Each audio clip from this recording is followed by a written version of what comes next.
Je crois que dans la crise des Grands Lacs, il y a quelqu'un à qui moi, personnellement, je dois beaucoup dans la prise de conscience de ce qui s'est passé, c'est Monseigneur Mauzirois. Et Monseigneur Mauzirois, je crois que c'est quelqu'un qui n'a pas été suffisamment entendu, écouté et apprécié à sa juste valeur dans les analyses qu'il a pu faire au moment où toute cette affaire avec le Rwanda a éclaté sur le territoire du Congo. Bon, il a été une victime innocente de cette affaire. L'assassinat qui a été perpétré contre lui par les éléments de l'armée patriotique rwandaise dirigée par Paul Kagame témoigne du fait que personne ne voulait d'un témoin objectif, impartial dans cette affaire, ce qu'était exactement Monseigneur Mauzirois. Parce qu'il a eu raison avant, très tôt, il a eu raison avant tout le monde.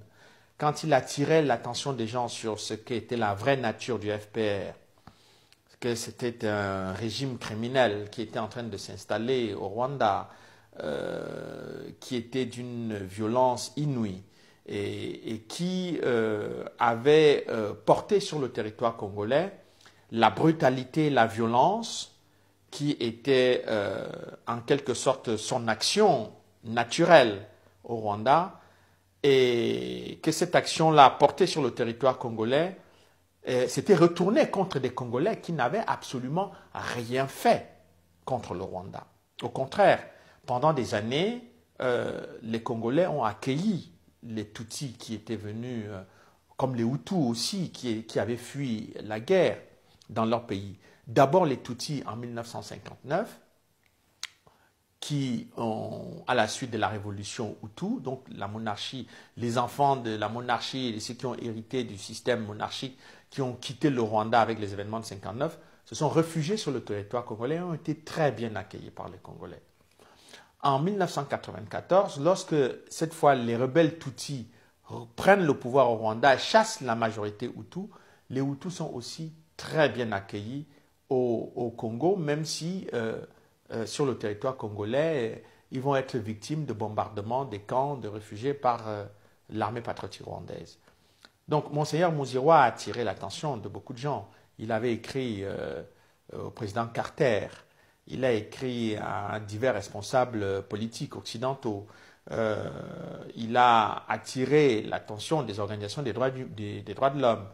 Et toutes ces personnes ont écouté, ont entendu, mais puisque le FPR était soutenu par les États-Unis et la Grande-Bretagne, eh bien, les mises en garde de Monseigneur Mauzirois sont complètement passées inaperçues. Et aujourd'hui, les Congolais payent le prix fort de n'avoir pas suffisamment écouté Monseigneur Mauzirois.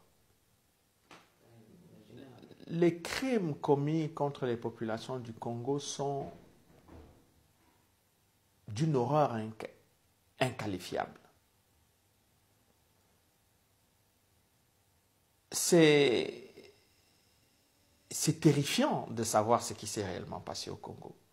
Et je pense que la difficulté de beaucoup d'organisations des droits de l'homme, beaucoup de pays qui donnent les leçons de démocratie aux autres, c'est de reconnaître que ce qui a été fait au Congo n'a aucune commune mesure avec ce qui s'est réellement passé au Rwanda. Parce que le Rwanda, on peut dire que les événements du Rwanda se sont produits, si on veut être objectif, entre 1990 et 1994. Et qu'à un moment donné, tout cela s'est arrêté parce qu'il y a eu une supériorité militaire des rebelles Tutsis sur l'armée gouvernementale Hutu. Donc la guerre s'est arrêtée faute de combattants. Ce qui se passe au Congo est terrible. C'est que ça se passe à l'intérieur du territoire congolais, contre des Congolais, par des étrangers. Et les Congolais n'ont même pas la possibilité de fuir puisqu'ils sont sur leur territoire. Et que tous les crimes qui sont commis contre eux se commettent sur leur territoire depuis 1994, c'est-à-dire ça va bientôt faire 20 ans. Les crimes de grande envergure contre le peuple congolais commencent en 1998. Donc, depuis 1998, personne ne tient une comptabilité sur les victimes du Congo. On a fini par renoncer à compter les morts, à compter les blessés, à compter les dépressifs, etc. Et c'est toutes sortes de traumatismes dus à la guerre n'est plus pris en compte depuis très longtemps. Quelques organisations des droits de l'homme viennent ici et là dire que bon, on va essayer de soulager les femmes victimes de viols, etc. Mais on a réussi par le silence et une certaine indifférence à banaliser la tragédie du Congo. Et les gens ne se rendent pas compte quand je dis que c'est quasiment l'ensemble de la population du Danemark qui a été rayée de la carte au Congo. Mais les gens ils ne comprennent pas. Ils ne comprennent pas que c'est l'équivalent d'un pays, de la population d'un pays qu'on a fait disparaître au Congo. Mais puisque personne n'en parle, puisque les organisations humanitaires qui sont censées s'occuper de ces questions ont détourné leur visage, puisque les responsables politiques du monde qui sont capables d'attirer les caméras, etc., ne s'intéressent pas à ce qui se passe là-bas, et donc les gens ont l'impression qu'il ne se passe rien. On a l'impression que, bon, à la limite, s'il se passe quelque chose, ce n'est pas très grave ce qui se passe là-bas. Mais les gens n'ont pas idée de ce que vivent les Congolais, de ce que vivent les femmes congolais, les enfants congolais, obligés d'aller travailler dans les mines, les enfants parfois obligés de violer leur propre mère pour pouvoir aller faire la guerre. C'est-à-dire, avant de les amener à la guerre, on les traumatise déjà avec des choses pareilles. Toute cette violence psychologique, physique, militaire faite aux gens dans cette région est quelque chose d'insoutenable. Moi, je n'arrive plus à regarder les images qu'on m'envoie sur les atrocités du Congo. Je n'ai plus le courage physique de regarder les images. Et je trouve que le silence de l'ensemble de la communauté internationale, de tout ça, c'est un silence criminel. C'est un silence criminel. Il n'y a pas plus criminel que de se taire sur ce qui se passe au Congo. Et moi, si j'en parle, si j'ai commencé à en parler depuis plusieurs années, parce que je pense que de temps en temps, il faut quand même que des voix qui peuvent porter puissent pouvoir s'exprimer. Bon, j'étais ravi d'entendre que le président Chirac, l'ex-première dame, Madame Treveller et d'autres, ont considéré que quand même la tragédie du Congo mérite quand même qu'on fasse attention. Donc, depuis qu'ils ont parlé, il ne s'est plus rien passé. Bon, évidemment, comment voulez-vous que les gens maintiennent leur attention sur la tragédie du Congo lorsque les gens qui sont les décideurs, qui ont le pouvoir de décider, eh bien, se taisent? Je pense que c'est une bataille difficile. D'abord, les rébellions qui sont nées au Congo, je parle même de l'AFDL. Ça n'a jamais été des mouvements de libération nationale. Il y a eu peut-être au sein de l'AFDL quelques Congolais, peut-être Laurent Désiré Kabila lui-même, qui pensaient peut-être qu'il participait à un mouvement de libération nationale. Mais l'essentiel des troupes qui ont renversé le président Mobutu, c'est des troupes étrangères. Ce n'étaient pas des Congolais. Le Rwanda, le Zimbabwe,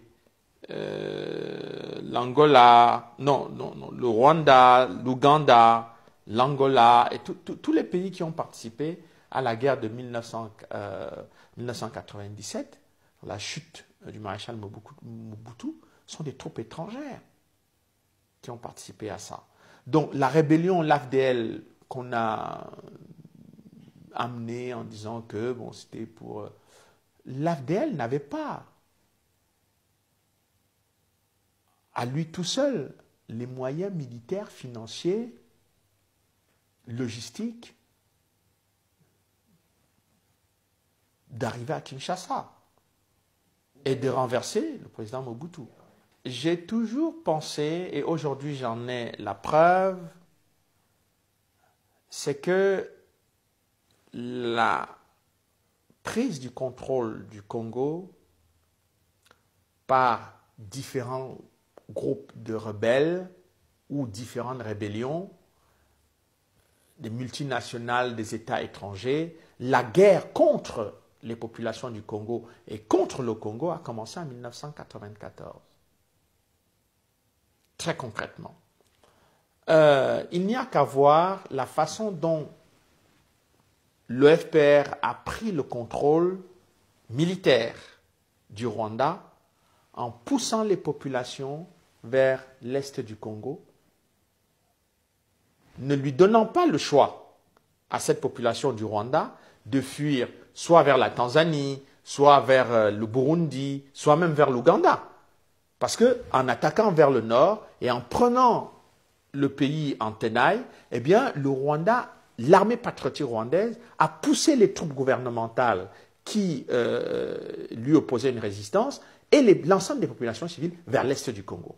Pourquoi? Eh bien, parce que le Rwanda avait dans son agenda le projet d'aller envahir le Congo, puisque c'est ce qu'ils ont fait immédiatement en 1994 en disant qu'il y avait des génocidaires à l'est du Congo, des génocidaires entre guillemets que le Rwanda lui-même avait poussés vers le Congo.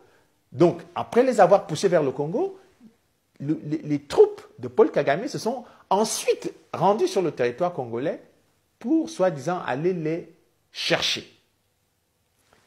Et en 1997, ils ont appliqué exactement cette politique et cette stratégie en allant sur le territoire congolais, renverser, participer à la chute du président Mobutu et surtout en prenant le contrôle de l'armée congolaise puisque l'actuel ministre de la Défense est devenu à l'époque chef d'état-major de l'armée congolaise.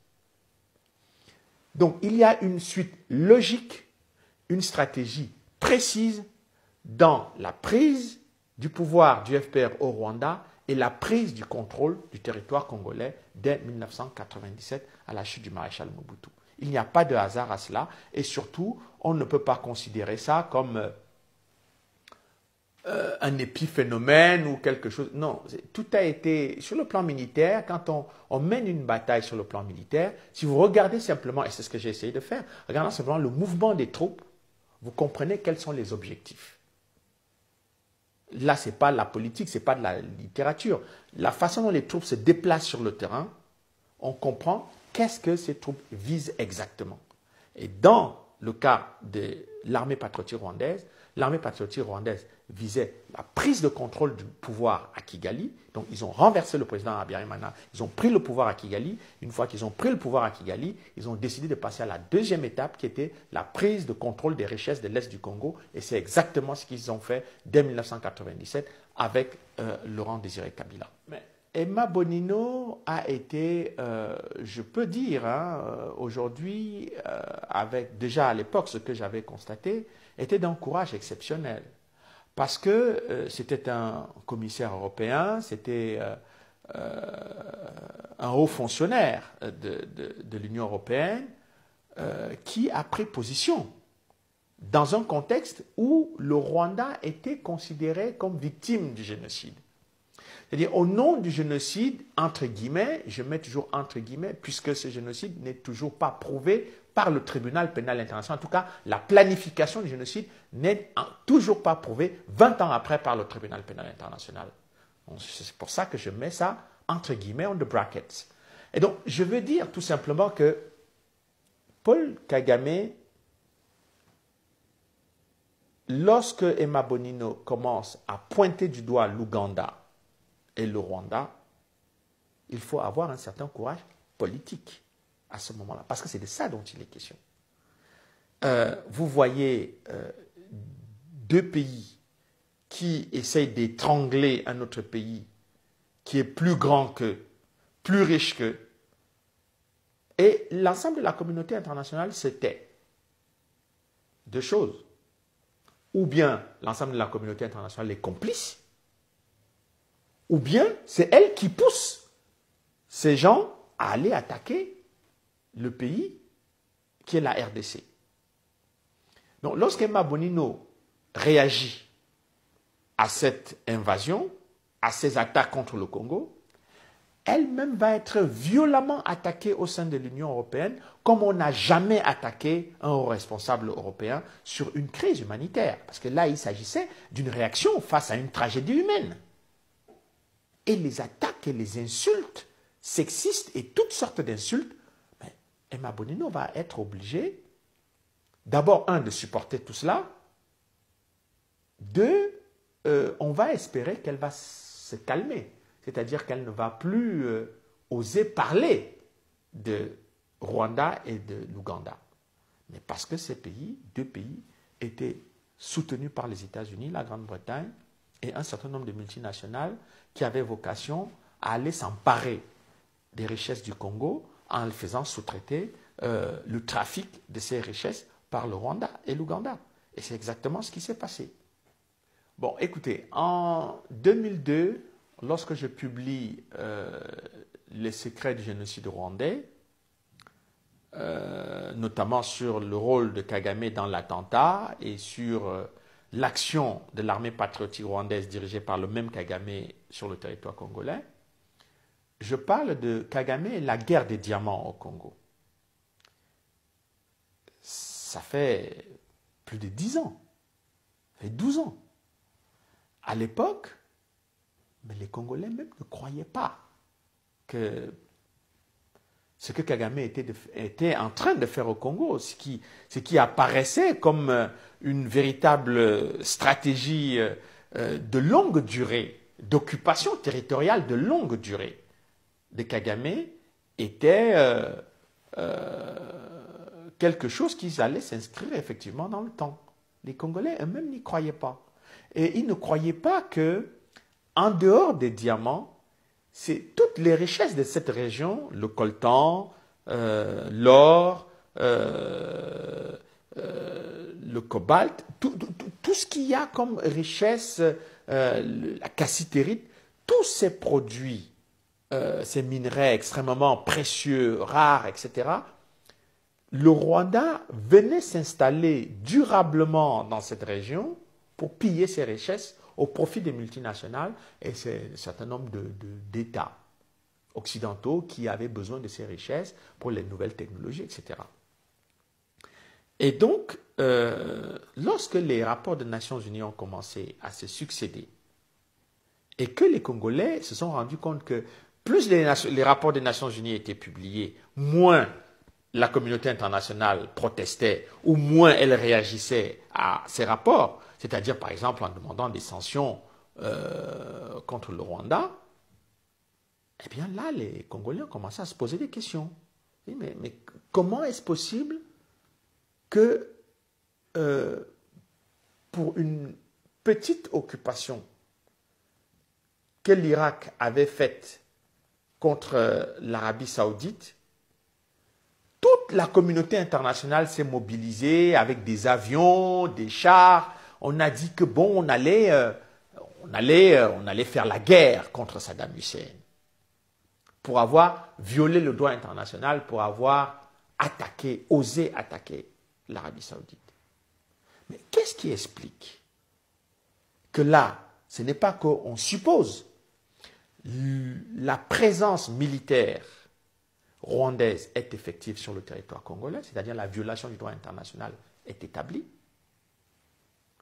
Les rapports des Nations Unies, des experts de l'ONU, s'accumulent. Ce n'est pas un rapport, ce n'est pas deux rapports. Il y a 4, 5, 6, 7 rapports qui disent que le Rwanda finance les rébellions au Congo, le Rwanda finance la déstabilisation de l'Est du Congo, le Rwanda participe au pillage des richesses du Congo, crée des sociétés. Le président Kagame lui-même est directement impliqué dans les trafics au Congo, etc., etc. l'Ouganda également, et la communauté internationale ne dit absolument rien du tout. Alors, je pense que bon, pour les Congolais, ça a été un choc extrêmement violent de se dire que si les grandes puissances se taisent devant les rapports de l'ONU, si les pays membres du Conseil de sécurité refusent de prendre les moindres sanctions, mais que même l'Union européenne, le jour où il y a la publication du rapport MAPI en 2010,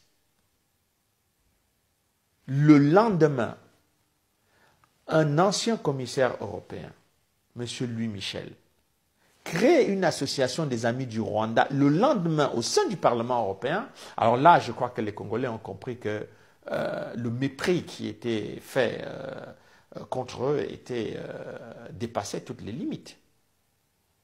Mais déjà, je crois que c'était le rapport 2001, on avait déjà analysé que les attaques même des rebelles, des groupes rebelles, étaient dans le moment où il fallait faire sortir le quota, non? Donc c'était vraiment même des attaques ciblées par rapport à des actions. Ils entraient dans le moment où les Maïmaï les gens locaux devaient exporter la matière première, ils attaquaient, ils prenaient, après ils donnaient. En fait, la stratégie du Rwanda a été très simple. Avec l'aide de la communauté internationale, il leur fallait avoir à l'est du Congo quelques groupes armés Hutus, même s'ils n'avaient pas grand-chose, mais il fallait qu'il existe des Hutus à l'est du Congo. Parce que c'était le prétexte utilisé par le Rwanda pour dire qu'il y avait des génocidaires dans cette région. Donc, et pendant que le Rwanda disait qu'il y avait des génocidaires dans cette région, le Rwanda organisait l'occupation des mines de coltan, des mines de diamants, des mines de cassitérite. Et les troupes rwandaises étaient complètement occupées, non pas par les génocidaires, mais par les mines de diamants, de coltan et de cassitérite qu'il y avait à l'est du Congo. Et comme par hasard, on trouvait toujours des troupes rwandaises à proximité des gisements de diamants, d'un certain nombre de fosses où on était en train d'extraire des minerais. Et pendant très longtemps, le Rwanda avait ses positions à l'est du Congo. Mais quand soit les forces des Nations Unies arrivaient à les débusquer, à les identifier, ils disaient « Ah mais non, mais nous, il y a les Interamwe ici, il y a les génocidaires là-bas, il y a des Hutus qui menacent de déstabiliser le Rwanda là-bas, donc nous, on va aller là-bas pour essayer de les chasser. » Mais en fait, c'était partout où eux-mêmes, ils étaient en train d'extraire des minerais sur le territoire congolais. Et l'accumulation de ces rapports n'a pu que apporter la démonstration irréfutable que les préoccupations du Rwanda à l'est du Congo n'avaient rien à voir avec des génocidaires, des prétendus génocidaires, n'avaient rien à voir avec les Interamwe, mais ça avait tout à voir avec les minerais qui étaient exportés au Rwanda et achetés au Rwanda. Le Rwanda était devenu exportateur de coltan, alors que le Rwanda n'a pas de coltan sur son territoire. Ils se sont même organisés, on a même entendu des responsables politiques rwandais dire « Ah, mais non, on ne peut pas dire que le Rwanda n'a pas de matière première, on a des minerais. Bon, c'est pour cela que nous avons des minerais ici, mais enfin, tout le monde savait que tous les minerais qui étaient vendus à Kigali venaient du Rwanda, étaient transportés par avion dans les cargos militaires et donc par les troupes rwandaises. Et les factures étaient obtenues par les experts de l'ONU.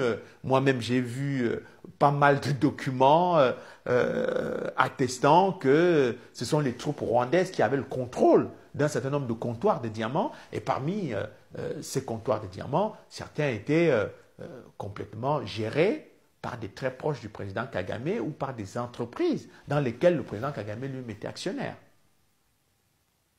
Donc,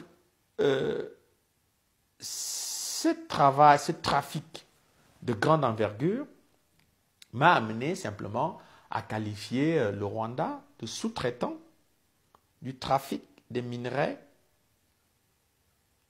avec les multinationales et avec d'autres groupes mafieux dans la région, parce que ce trafic est tellement lucratif qu'il a rapporté au Rwanda des milliards de dollars.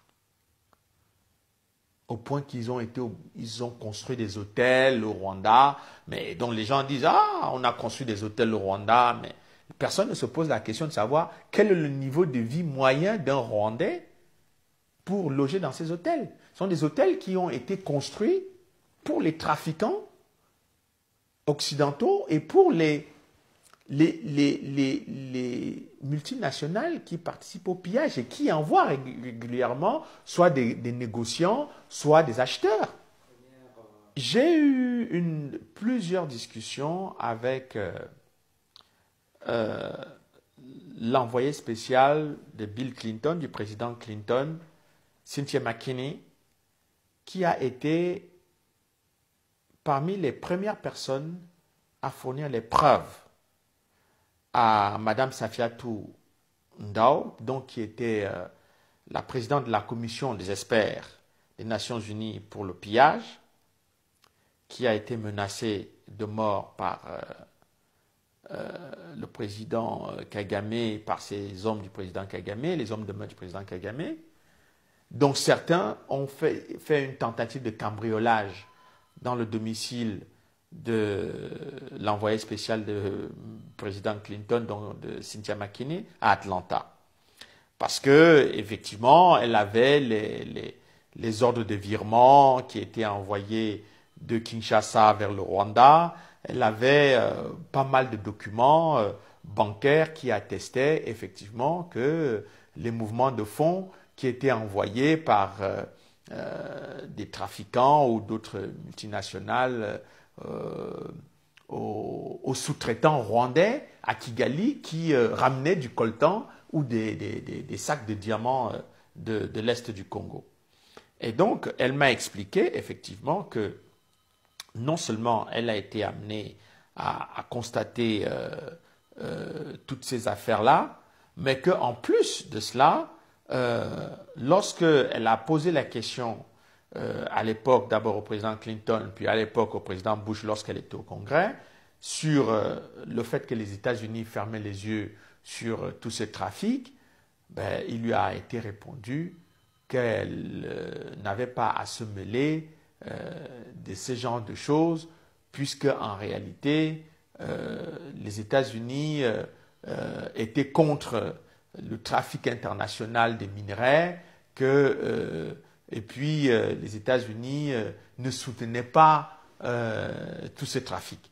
Mais elle leur a demandé, mais si les États-Unis ne soutiennent pas tout ce trafic, qu'est-ce qui justifie donc que des officiers américains, des instructeurs américains vont former les membres de l'armée patriotique rwandaise qui, eux, sont impliqués dans le pillage? Eh bien, à l'époque, je crois qu'elle a eu quelques réponses que j'ai pu voir des membres du Pentagone qui disaient qu'effectivement, les États-Unis travaillent pour la démocratie au Rwanda, le respect des droits de l'homme, etc., etc. Mais il est évident que ça n'avait rien à voir avec ce qui se passait au Rwanda et au Congo en même temps, n'avait absolument rien à voir avec le respect des droits de l'homme et la démocratie. Il m'a été évidemment donné de constater ou de discuter avec le garde du corps personnel du président Kagame, donc M. Aloïs Ruenzi, donc, qui m'a raconté quand même beaucoup de choses sur le fait, par exemple, que James Kabarebe, l'actuel ministre de la Défense, qui était à l'époque chef d'état-major de l'armée congolaise, c'est lui qui avait été chargé par Kagame de gérer le dossier Congo. Et la gestion du dossier Congo consistait en quoi exactement? La gestion du dossier Congo par James Kabarebe consistait par exemple, d'après Aloïs Ruenzi,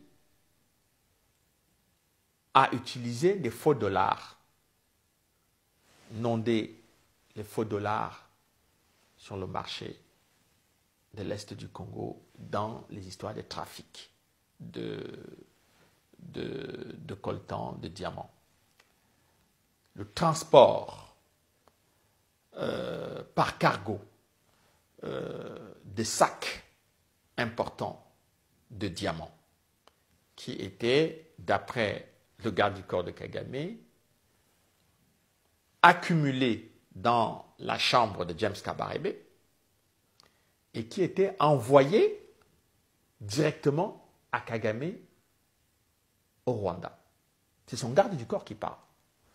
Bon, il a été lui-même, en tant que membre des services de renseignement,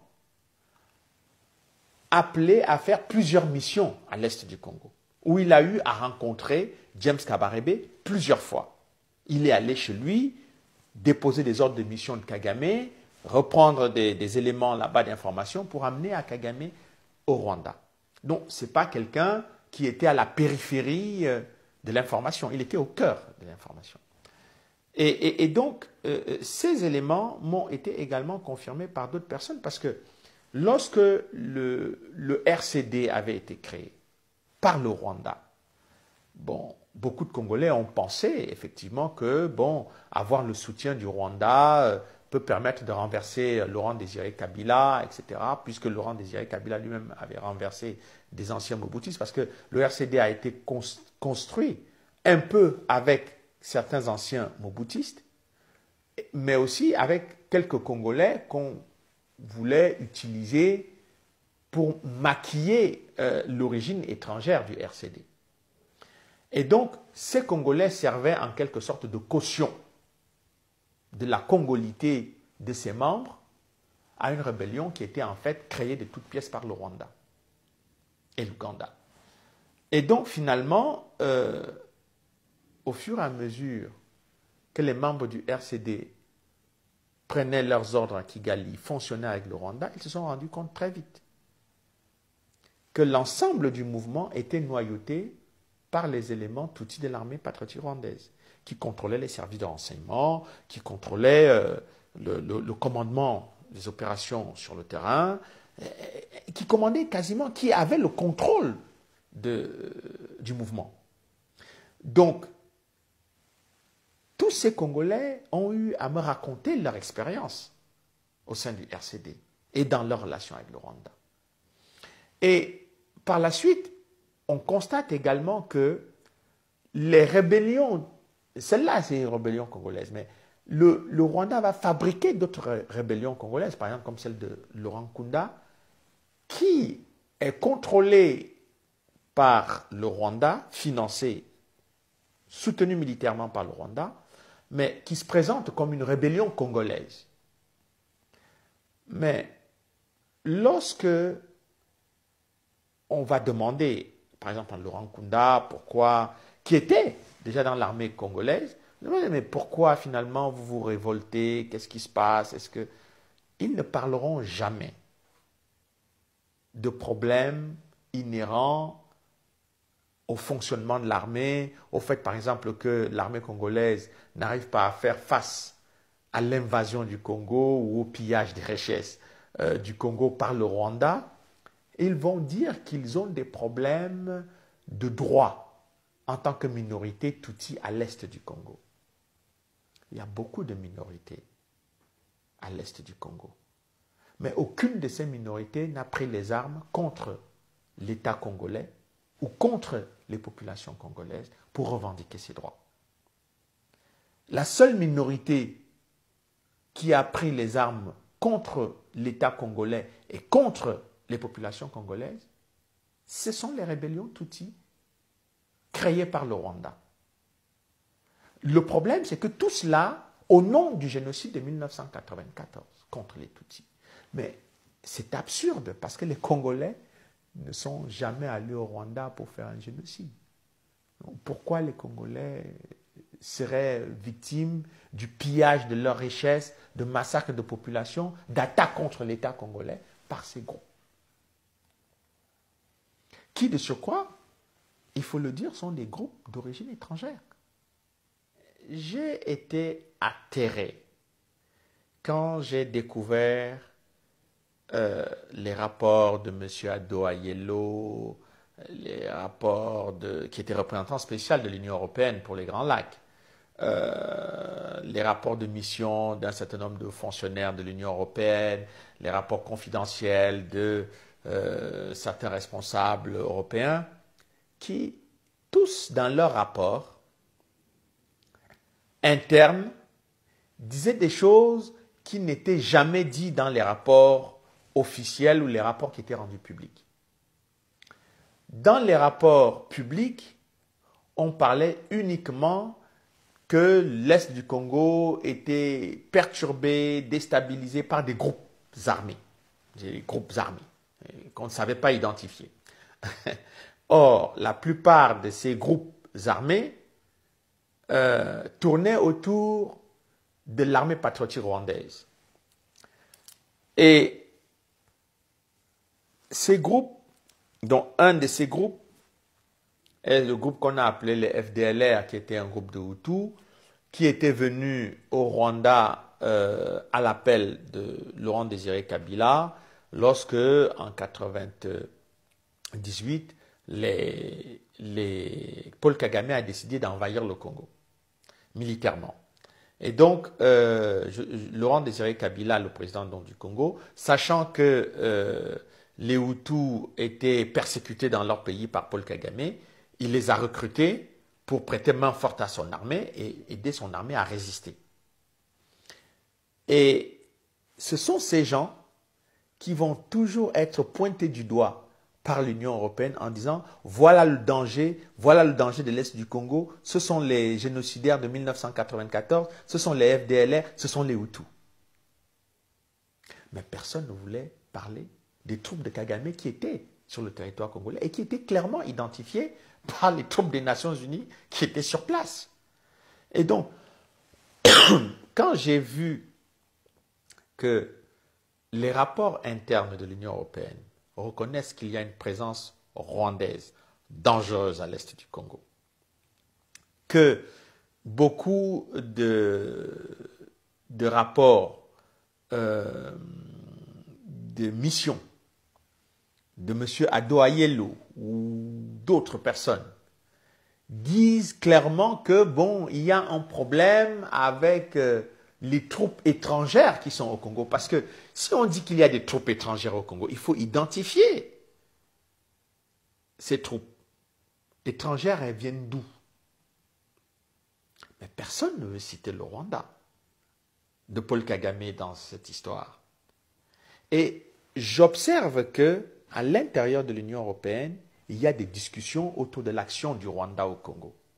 Mais dans aucun des rapports rendus publics ou des rapports qui sont officiels, qui sont accessibles, parle du Rwanda. Là, on ne parle que des FDLR. Mais on parle des FDLR et des Hutus pour ne pas parler des troupes de Paul Kagame. Et ça va être constamment ça pendant près de 10 ou 15 ans. On va parler que comme ça. Et je me suis rendu compte que cette façon que l'Union européenne a eu à agir dans le dossier du Congo était en quelque sorte un encouragement au pillage des richesses, un encouragement au massacre des populations de l'Est du Congo par les troupes de Kagame. Puisqu'à un moment donné, lorsque un énième rapport des Nations Unies a été publié, un diplomate allemand a demandé au sein de l'Union européenne si l'Union européenne ne pouvait quand même pas suspendre sa coopération avec le Rwanda pour quelque temps. Juste au moins qu'on n'envoie pas de l'argent au Rwanda, l'Union européenne, du fait que son nom est cité dans de nombreux rapports. Et c'est M. Louis Michel, commissaire européen, qui répond aux diplomates allemands que ce sera contre-productif, qu'on a besoin du Rwanda pour la stabilité de la région. Ce sont ces mots. On a besoin du Rwanda de Paul Kagame pour stabiliser la région, en fait pour stabiliser un pays qui est déstabilisé par le Rwanda.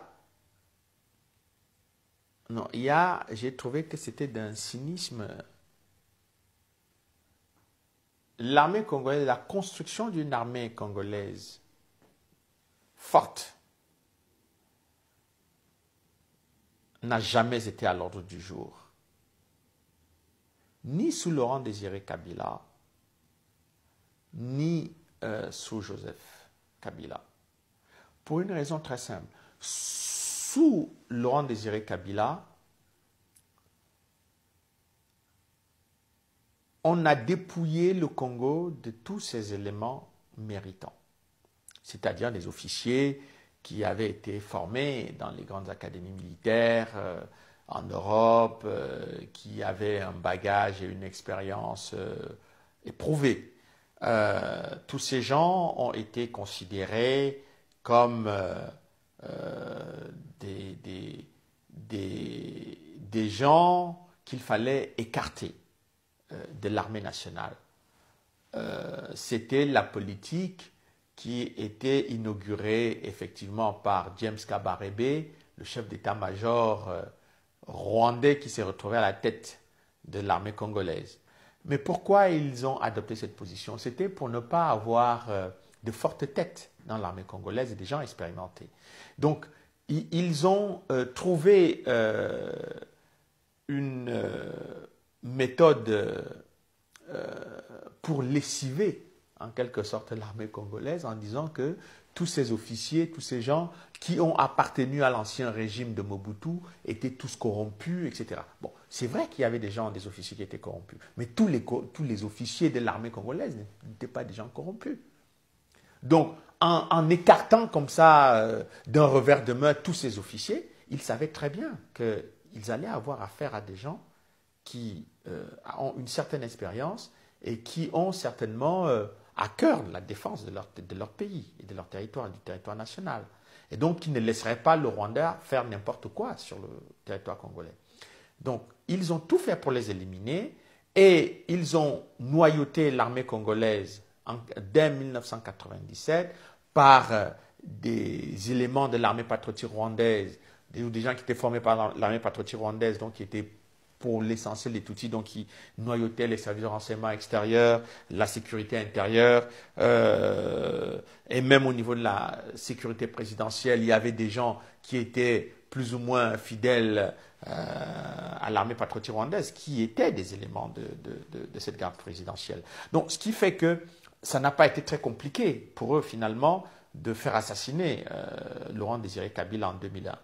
Bon, mais ce qui a été beaucoup plus intéressant, c'est que lorsque Laurent Désiré Kabila a pris conscience que le Congo était quasiment vidé de sa substance militaire et les éléments, surtout les éléments les plus compétents et les plus intéressants, il a commencé à appeler les pays étrangers, dont le Zimbabwe, et les autres, à venir l'aider. Parce qu'en réalité, il fallait faire appel maintenant à des pays étrangers pour vous envoyer des gens plus ou moins aguerris pour organiser la stratégie militaire, puisque là, il fallait faire face à des troupes rwandaises qui non seulement connaissaient déjà le territoire congolais pour avoir commandé sur le territoire congolais et pour avoir dirigé l'état-major du Congo,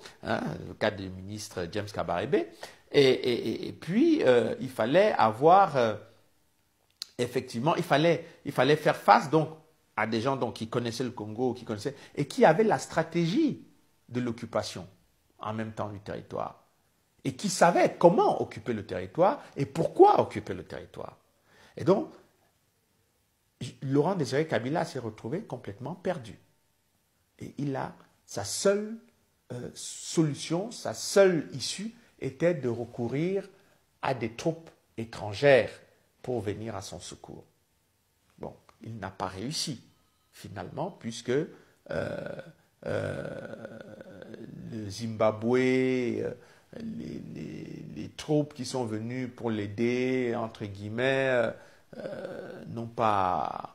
Bon, on fait ce qui était possible d'être fait, mais sans avoir le niveau d'expertise de l'armée patriotique rwandaise qui avait déjà une occupation effective du territoire national, mais surtout en comptant sur la complicité de la communauté internationale, d'une partie de cette communauté internationale qui a encouragé le Rwanda dans son action de pillage et de déstabilisation de l'Est.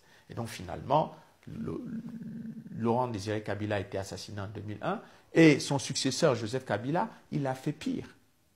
Il a fait pire, pourquoi? Parce que lui, il ne s'est jamais indigné de l'occupation rwandaise, puisque lui-même était un membre formé par l'armée patriotique rwandaise. Il était une émanation de l'armée patriotique rwandaise. Donc il est arrivé, il s'est assis, on lui a dit, vous voulez être président, vous serez président, mais à condition que vous ne dites rien sur ce que fait le Rwanda sur votre territoire. Et il n'a jamais bronché sur ce que faisait le Rwanda sur le territoire.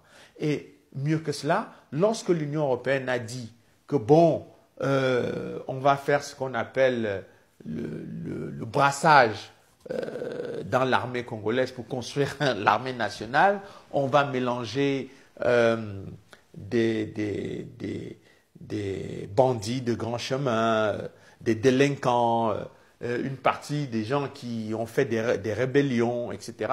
Et avec des vrais militaires professionnels, on va mélanger tout ça, on va faire dans le brassage, ils ont appelé, l'Union européenne a appelé très pompeusement le programme de démobilisation et de désarmement, le programme de démobilisation, de désarmement et de réinsertion.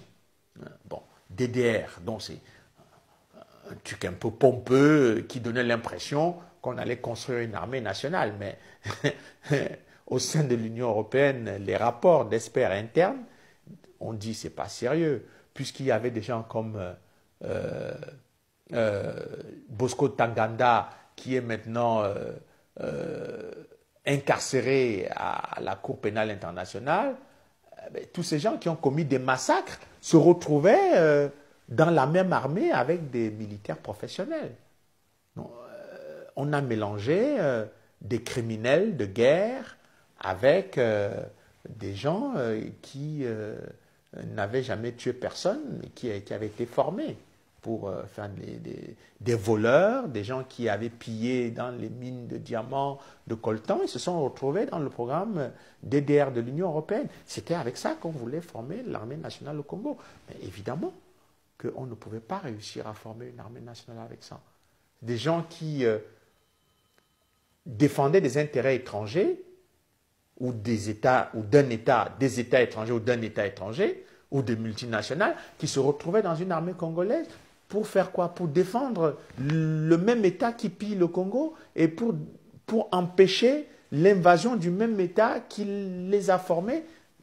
Mais c'était une mission impossible. Et donc, ce qui fait que l'armée congolaise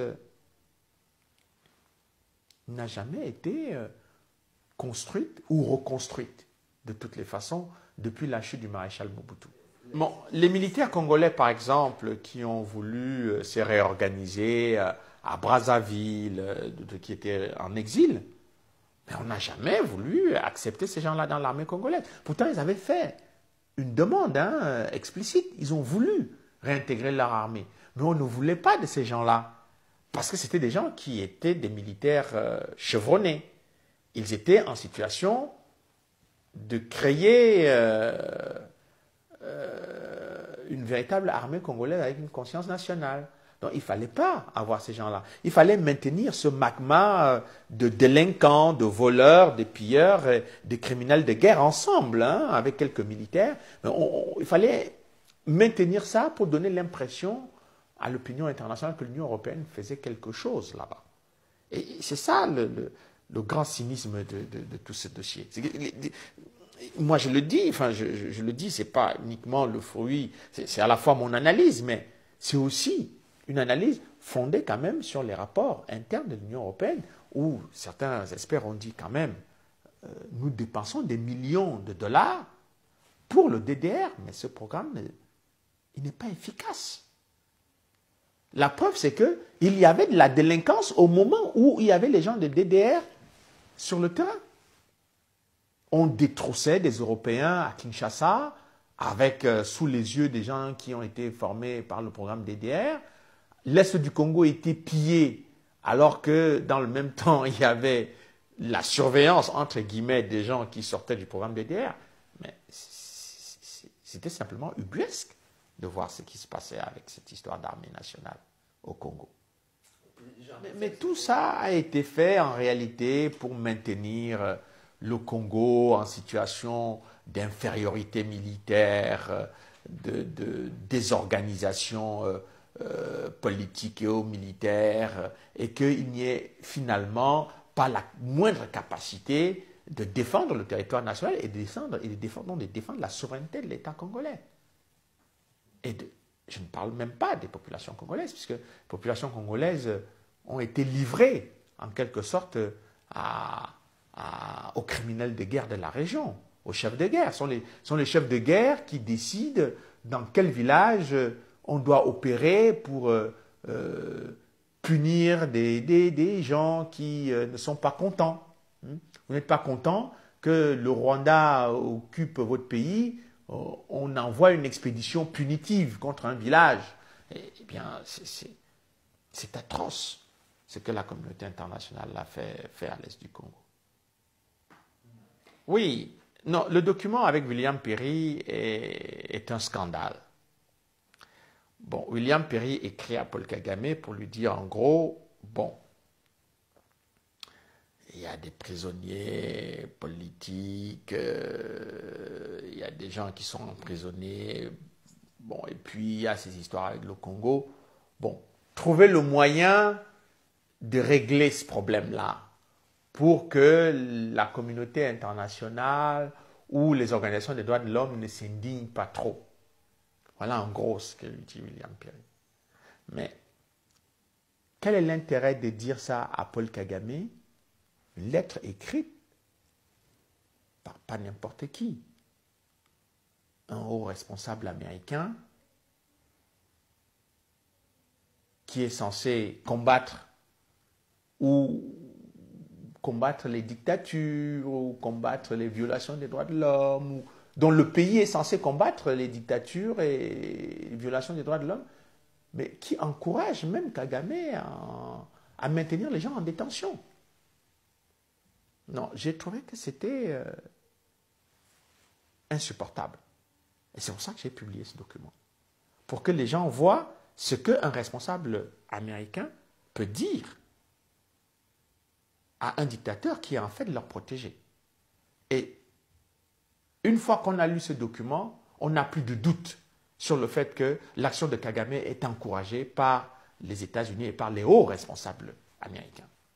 Bon, alors, il y a un autre scandale dans l'histoire du Rwanda, donc la justice et la vérité sur les événements du Rwanda, et notamment au Congo. Il y a eu l'affaire des massacres qui ont été découverts par le rapporteur spécial Roberto Garretton, par exemple, qui avait découvert, lorsque Kabila était encore au pouvoir, Laurent Désiré Kabila, que effectivement beaucoup de Hutus avaient été massacrés à l'est, sur le territoire congolais, qu'il y avait énormément de fausses communes, parce qu'on évaluait les morts à près de 3 millions. Bon. Ou 2 millions et poussière, parce que, bon, enfin, sur toute la traque, pendant toute la période de 94, je crois, 97, quand l'AFDL est arrivé, on a évalué finalement qu'il y a eu plus de 2 millions de Hutus, de personnes qui avaient été massacrées à l'est du Congo, dont le Roberto Garretton était venu pour faire des enquêtes, etc. À l'époque, Laurent Désiré Kabila s'entendait bien avec le Rwanda, donc finalement, ils ont tout fait pour que Roberto Garretton n'enquête pas. Mais à l'époque, Laurent Désiré Kabila ne savait pas il allait avoir des problèmes avec le Rwanda. Mais il a, lui, supporté toutes les accusations du massacre des populations sur le territoire congolais pour protéger l'armée de Paul Kagame, la rébellion Tutsi, qui, elle, avait commis tous ces massacres sur le territoire congolais. Bon, puisque c'est grâce à l'armée de Paul Kagame que Laurent Désiré Kabila est arrivé au pouvoir, donc lui, il n'a pas voulu exposer le Rwanda et donc il a tout fait pour étouffer cette affaire avec Roberto Garretón. Mais ce qui, moi, m'a frappé dans les massacres de Hutus, c'est le fait que Carla Del Ponte m'a confié en 2005, lorsque je l'ai rencontré, que il y avait eu un Américain, un expert américain, M. Robert Gersony, qui avait fait une enquête. C'était un Américain. Il a fait une enquête sur les massacres commis par la rébellion Tutsi, puisqu'on faisait comme si la rébellion Tutsi n'avait pas commis de crime. En 1994, et donc un Américain a fait cette enquête.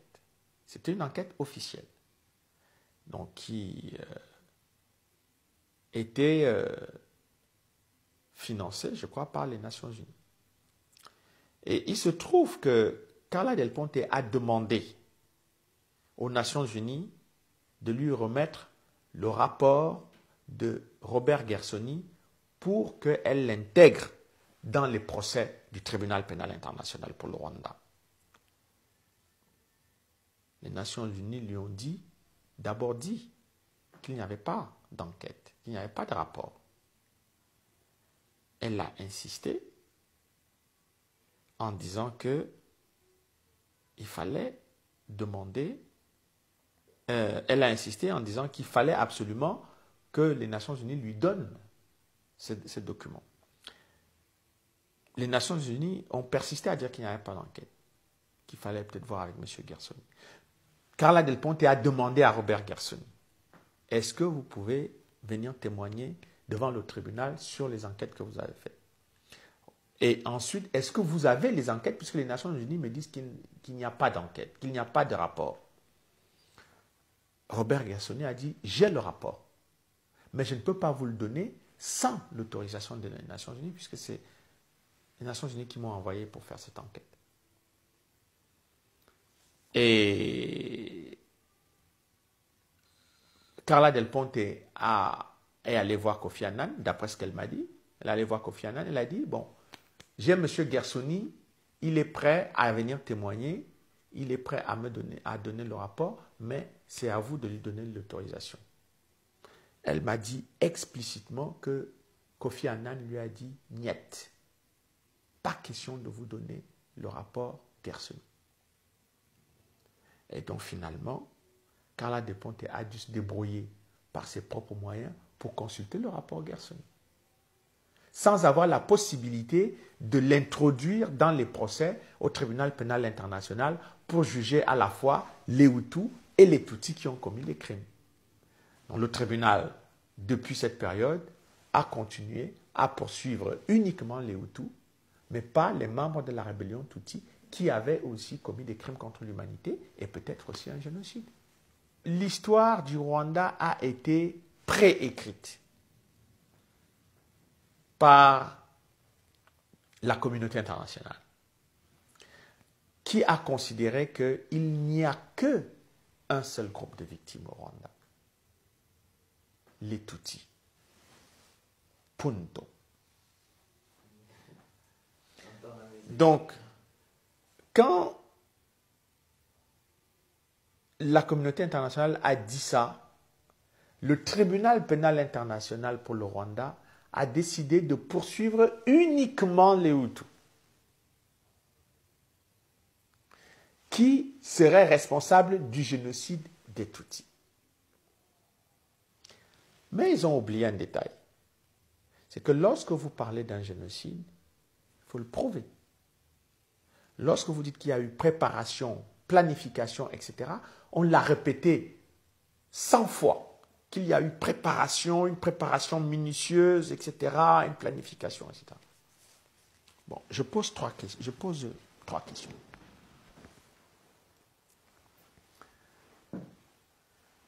S'il y a eu planification au Rwanda, pourquoi le tribunal, 20 ans après, peine à prouver?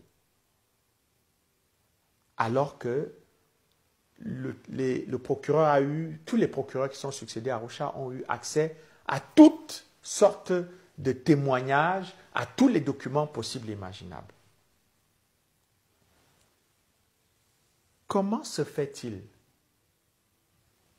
que l'ambassadeur belge, M. Swinen, qui était là-bas, n'a jamais parlé d'un génocide qui était planifié par le régime Habyarimana. Comment se fait-il que les ambassadeurs américains, que ce soit M. Flatten ou M. Rawson, qui étaient sur place pendant le processus de paix et même pendant les massacres, il n'y ait pas eu un seul qui ait fait un rapport disant qu'il y avait une préparation du génocide? Comment se fait-il que les ambassadeurs de France, M. Matre, qui était là-bas, ou M. Marleau, il n'y a pas un seul de ces ambassadeurs occidentaux, belges, américains et français, pas un seul de ces ambassadeurs n'a rédigé un rapport dans lequel on dit qu'il y a eu un génocide planifié entre 1990 et 1994. Comment est-ce possible? Où est-ce que on a trouvé les traces de la planification? Je prends les gens qu'on ne peut pas soupçonner de collusion avec le régime Habyarimana. Les gouvernements rwandais, entre 1992 et 1993, il n'y a eu que des gouvernements de l'opposition suite aux efforts demandés par la France, par François Mitterrand, demandés au président Habyarimana de démocratiser. Tout le monde a reconnu, même les Belges ont reconnu que Habyarimana a fini par accepter de démocratiser son régime. C'est-à-dire que le Rwanda était devenu un pays de parti multipartiste. Donc, Habyarimana a gouverné avec des gouvernements d'opposition, opposition non armée. Donc, certains des membres étaient proches de la rébellion Tutsi. Il n'y a pas un rapport d'un de ces gouvernements, que ce soit le gouvernement de Dismas Senginya-Rémier, le gouvernement de Agathe Uwinglimana, pas un seul de ces gouvernements n'a laissé une trace écrite que Habyarimana était en train de planifier un génocide. Autre exemple, la minuar, les éléments les casques bleus des Nations Unies qui étaient présents avant le drame de 1994 et avant le génocide. Il n'y a pas un seul rapport aux Nations Unies qui a été rédigé par un haut responsable présent à Kigali qui décrit avec précision la date où il y aurait eu une réunion pour planifier le génocide, le lieu où on l'a planifié et les membres qui se sont rassemblés pour le planifier. Dernier élément, les services de renseignement occidentaux qui étaient sur place. Que ce soit la CIA, la DGSE, le MI6 britannique, ou même les éléments du Mossad qui étaient... Il n'y a aucun de ces services de renseignement qui a rédigé un rapport disant qu'il y avait une planification du génocide à telle date, à tel lieu, par tel élément, etc., etc. Je vais même maintenant dans le camp d'Habyarimana. Il y a eu des traîtres dans le camp d'Habyarimana qui ont quitté le parti du président Habyarimana pour aller rejoindre l'opposition. Des éléments de l'armée d'Habyarimana qui étaient en contact avec l'opposition. Pas un seul des traîtres du camp d'Habyarimana n'a rédigé un rapport disant que pas un seul de ces éléments n'a rédigé un rapport disant que le FPR, que le président Habyarimana, à telle date, à telle occasion, a fait une confidence qu'il était en train d'organiser un génocide contre les Tutsis. Comment tout un pays, un petit pays comme le Rwanda, le plan du génocide a échappé à tous les services occidentaux, tous les services de renseignement occidentaux, tous les ambassadeurs qui étaient sur place, même les Nations Unies qui étaient sur place, qui étaient pro-Kagame et pro-FPR. Il n'y a personne qui a aujourd'hui brandi la preuve devant le tribunal pénal international en disant « Voici la preuve irréfutable de la planification du génocide ». 20 ans après, le tribunal n'a rien. Moi, je parle de la planification du génocide. Mais les massacres même. Mais écoutez, la vérité dans ce qui s'est passé au Rwanda entre 1990 et 1994, c'est qu'il y a eu une guerre pour la conquête du pouvoir qui a opposé la rébellion Tutsi dirigé par Paul Kagame et le régime d'Abiyarimana et l'opposition à Abiyarimana non armée qui voulait aussi prendre la place du président Abiyarimana. Donc, il y a eu une guerre entre la rébellion et les troupes gouvernementales pour Abiyarimana qui voulait rester au pouvoir et pour l'OFR qui voulait renverser Abiyarimana du pouvoir. À l'intérieur de cette guerre s'est déroulé le massacre des populations civiles, Tutsi, Hutu et Twa.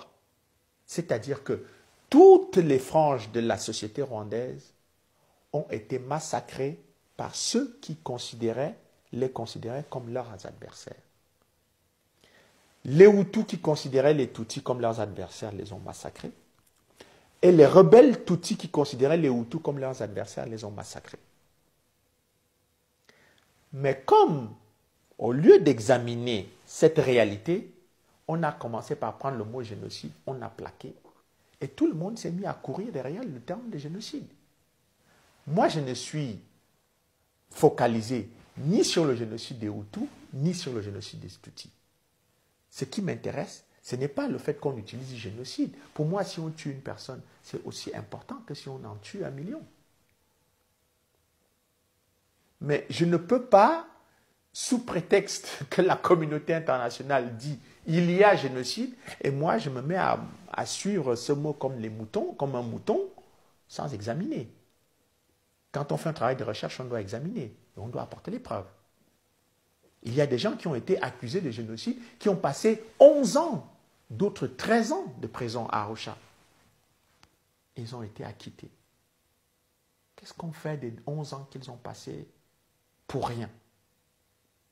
Qu'est-ce qu'on fait des 13 ans qu'ils ont passés pour rien?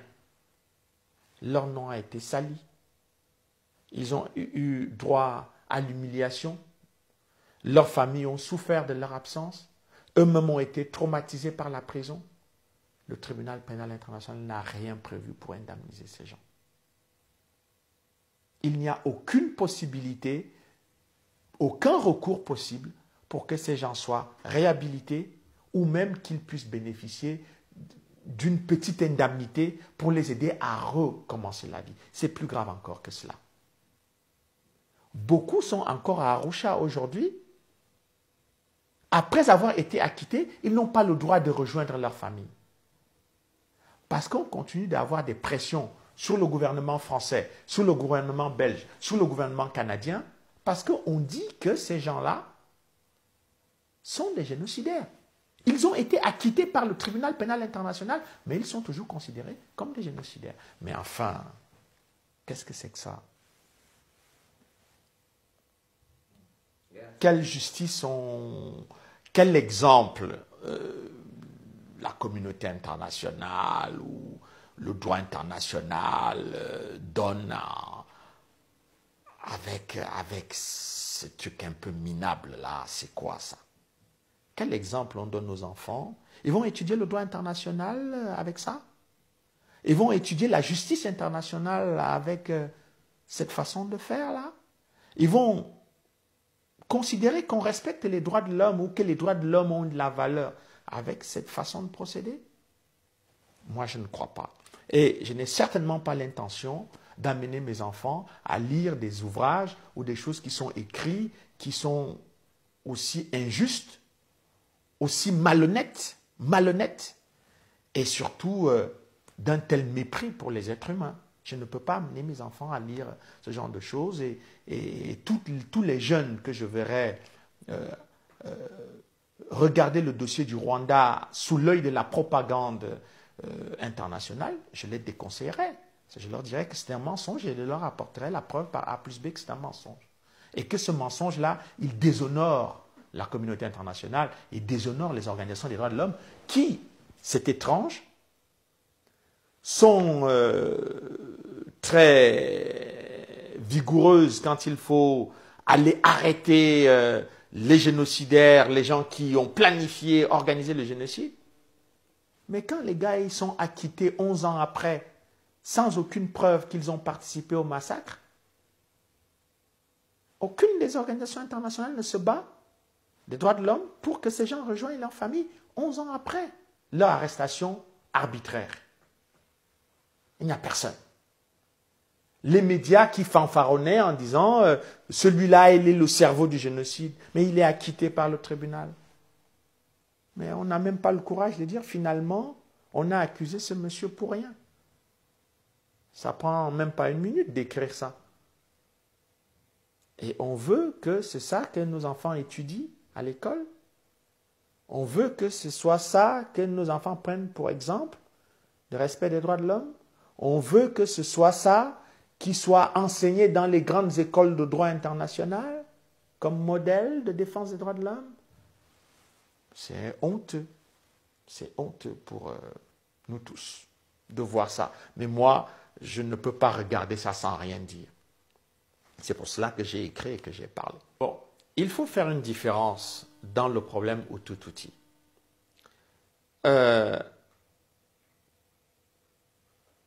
Il y a eu au Rwanda une monarchie Tutsi qui a gouverné pendant des siècles, qui a dominé et écrasé la majorité Hutu. Il faut préciser que les Tutsis, avant les événements de 1994, constituaient à peu près 14-15% de la population. Les Hutus sont 80% de la population. Donc, les 80% de la population ont été dominés pendant des siècles par la minorité Tutsi. Jusqu'à la période de l'indépendance, 1959, où les Hutus, la majorité Hutu, qui ne pouvait plus supporter cette domination, a décidé de se révolter contre la monarchie. Et donc, avec l'appui de la Belgique, la monarchie est tombée et la première république est née avec la majorité Hutu. Et une partie des enfants donc, de la monarchie Tutsi s'est exilée au Congo et en Ouganda.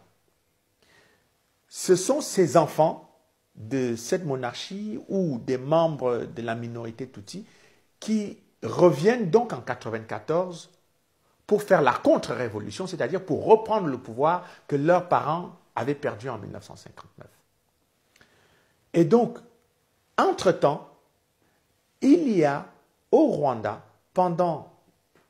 entre 1973, quand le président Habyarimana arrive au pouvoir, et 1994, au moment où il est assassiné, il y a des Tutsis qui occupent des fonctions importantes au sein du pouvoir rwandais. Il y a des hommes d'affaires Tutsis qui ont beaucoup d'influence autour du président Habyarimana. Moi, je fais la différence entre ces Tutsis qui vont avoir le pouvoir sous le régime Habyarimana, ceux qui vont venir renverser le régime Habyarimana, qui viennent d'Ouganda, avec la minorité Tutsi qui vivait, je dirais, en paix au Rwanda pendant toute cette période avant l'attaque de la rébellion Tutsi de 1994. Parce que les Tutsis de la rébellion considéraient que les membres de leur communauté qui sont restés sous le régime Habyarimana ont collaboré avec les Hutus, donc ils avaient du mépris pour ces Tutsis-là. Et donc ils ont laissé ces Tutsis-là être tués par les Hutus en 93-94, parce que ça ne les intéressait pas, ces gens ne les intéressaient pas. Mais par contre, ils vont utiliser la mort de ces gens pour légitimer leur prise de pouvoir. En disant, les Tutsis ont été victimes d'un génocide, donc nous avons raison de prendre le pouvoir contre la majorité Hutu. C'est une escroquerie, en réalité. Et c'est là où se trouve la difficulté pour beaucoup de gens qui ne comprennent pas qu'il faut faire la différence entre les rebelles Tutsis qui attaquent le Rwanda de 1990 à 1994, qui massacrent les populations Hutus, qui vont assassiner Habyarimana le 6 avril 1994, ainsi que le président du Burundi, du Burundi et l'ensemble de l'équipage français. Ces mêmes rebelles Tutsis qui vont assassiner les Espagnols, ces mêmes rebelles Tutsis qui vont tuer les Canadiens, les pères canadiens qui étaient présents sur place. Ces mêmes rebelles Tutsis qui vont aller massacrer les populations congolaises plus tard, eh bien, je fais la différence entre ces rebelles Tutsis et les populations civiles Tutsis qui vivaient en paix et tranquillement au Rwanda sans attaquer qui que ce soit.